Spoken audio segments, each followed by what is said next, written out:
This doctrine of determinism teaches us to hate no one, to despise no one, to mock no one, to be angry with no one, and to envy no one. And I should say that Darwin and Einstein and many other philosophical and scientific luminaries have also said the same thing. There's a page at naturalism.org called The Argument from Celebrity. And I know everyone must believe what Einstein says, right? And Darwin, and Dennett, and Dawkins, and Harris, and Clark, and Spinoza, and Buddha, they all deny libertarian free will. So should you.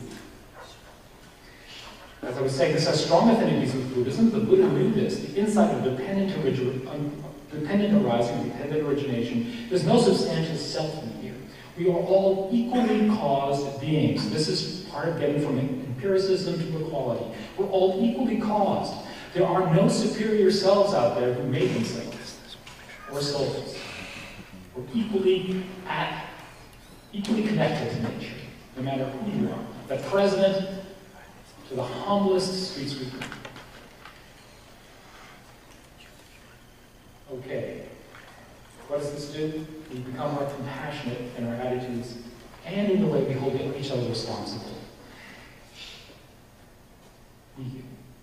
Our responsibility practices these days tend to be on the punitive side. I think you'll see if you look at the criminal justice system. So things do change when we take this point of view, the naturalistic view of ourselves, in terms of how we hold each other responsible. We'll do so more compassionately, and I believe more effectively. Now, getting back to politics. There are political differences on free will. Conservatives, more than liberals, believe that human beings can transcend causation and bootstrap themselves into success or fail to do so. And Rand and the objectivists believe in free will. They say as much. Ronald Reagan says the homeless choose to be homeless.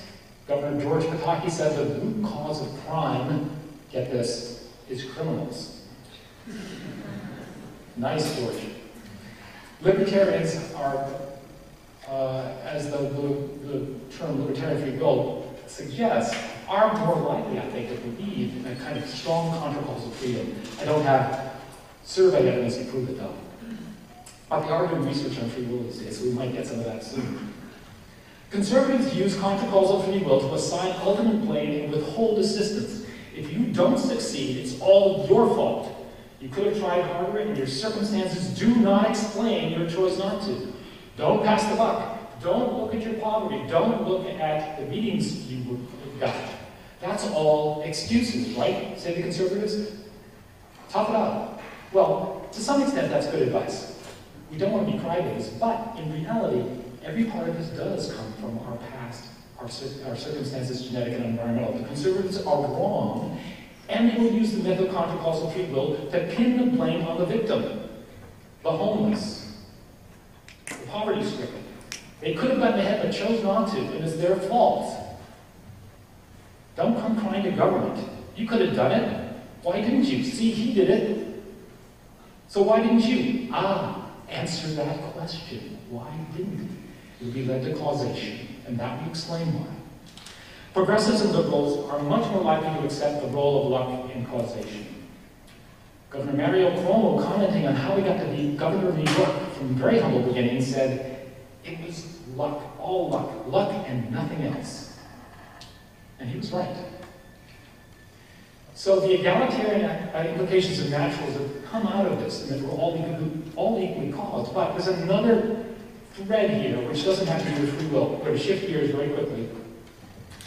This is it. Naturalism, based in science, offers no support to traditional, often faith-based and unscientific prejudices against classes of people like women, minorities, gays, atheists, liberals.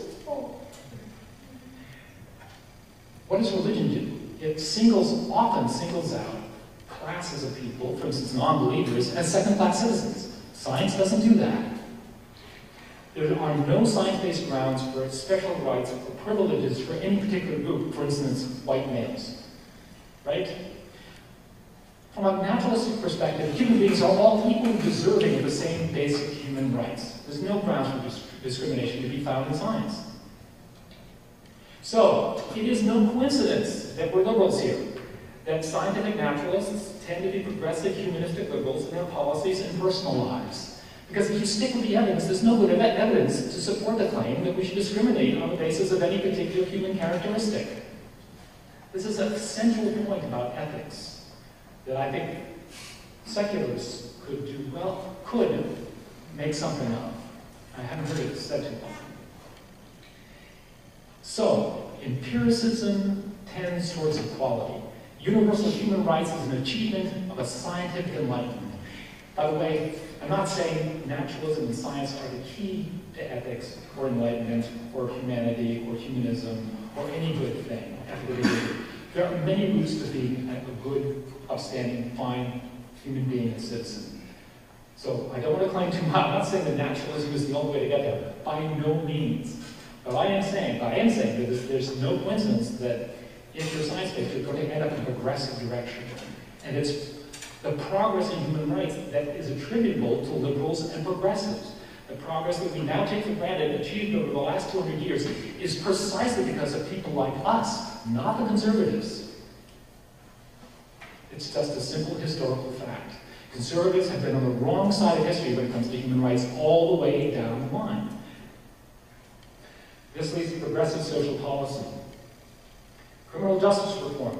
Retribution is untenable since offenders don't ultimately deserve to suffer, so we should use the least punitive means to protect, deter, and rehabilitate. Criminal justice institution is with us because people will misbehave, but we don't have to be retributive. There's no justification for retribution per se when you get rid of, I think, when you get rid of contra-causal treatment. If you see that someone is determined in their behavior through and through, you'll be less likely to inflict unnecessary suffering. Here's Sam Harris. The urge for retribution seems to depend on our not seeing the underlying causes of human behavior. That's in the section on free will. He's absolutely right, and I was delighted to see it there, because this is a message the Center for Naturalism is promoting for the last 10 years, and it's lovely to see Sam Harris come out and say this. Reducing economic inequality, as I suggested, there's no naturalistic justification for supposing the poor deserve their poverty or the rich deserve their riches. The lucky, like us, should help the unlucky through taxes, progressive taxes, and social programs. Tax rates back when Reagan was president would be nice, which are about double what they are now.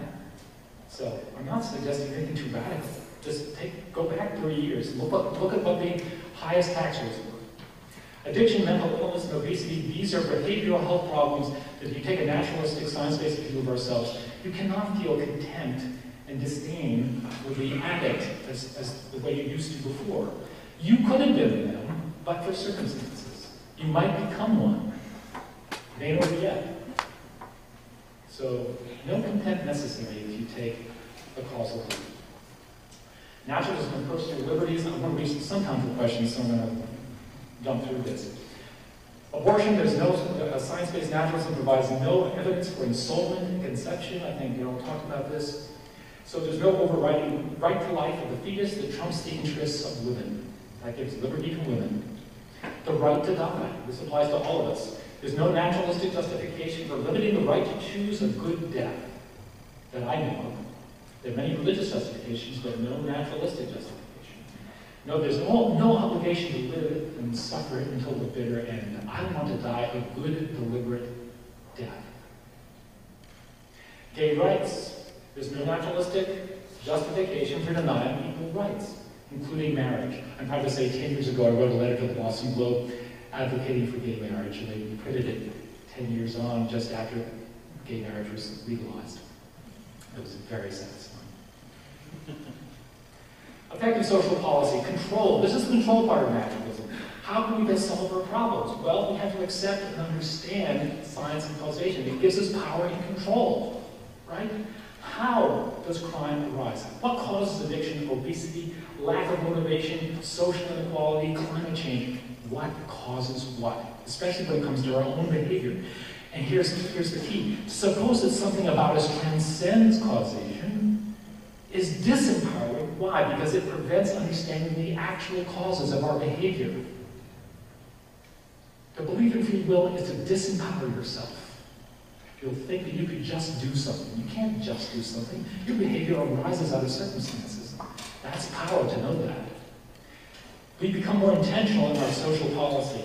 Behavioral technology, behavior tech, applying what we know about ourselves in service to progressive goals, for instance, achieving a less violent culture, economic equality, population control, climate control, sustainability. We have to know how things work. We have to know how we work. We can design optimum environments for personal and social flourishing. We should be interested in prevention, not punishment, when it comes to crime. And we can do that, but we have to get intentional about it. Very few people are talking about behavioral technology because they're worried about social control. I'm suggesting that we have to get serious about intentional social control. Grab it intentionally. Get it out in the open. This is what I'm trying to do right now. We can create political will because political will comes out of circumstances. This is a positive feedback loop or collective self-control. It's not easy, but we can, as Elgort would like to believe, and I think we can do it. We can foster, and this is an important point, personal autonomy by educating people about their susceptibility to marketing and manipulation. And we can learn, as B.S. Skinner said many years ago, how to exert counter-control over the marketers and manipulators. I could be such a manipulator. Be careful.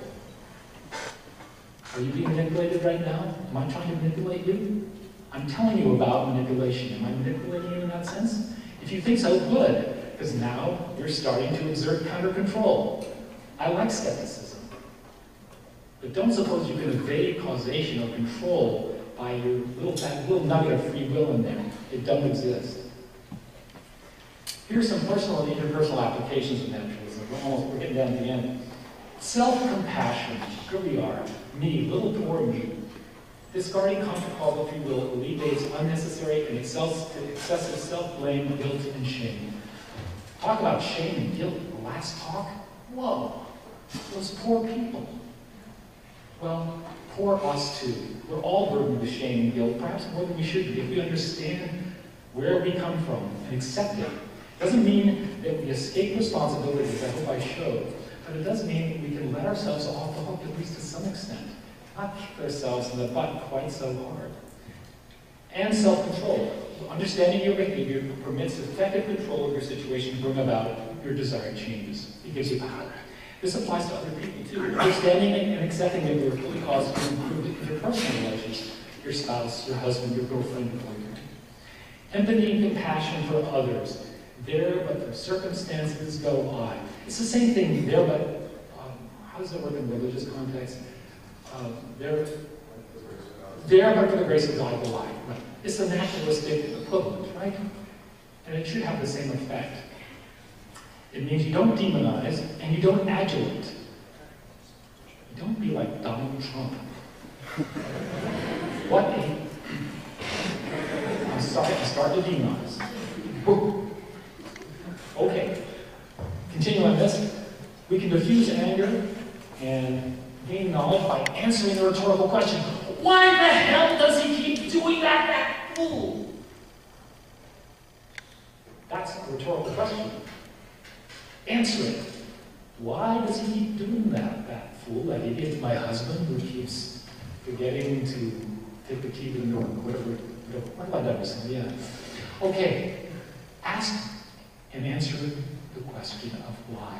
Why do idiots behave idiotically, including yourself? If you look into the question, you'll gain power and forbearance.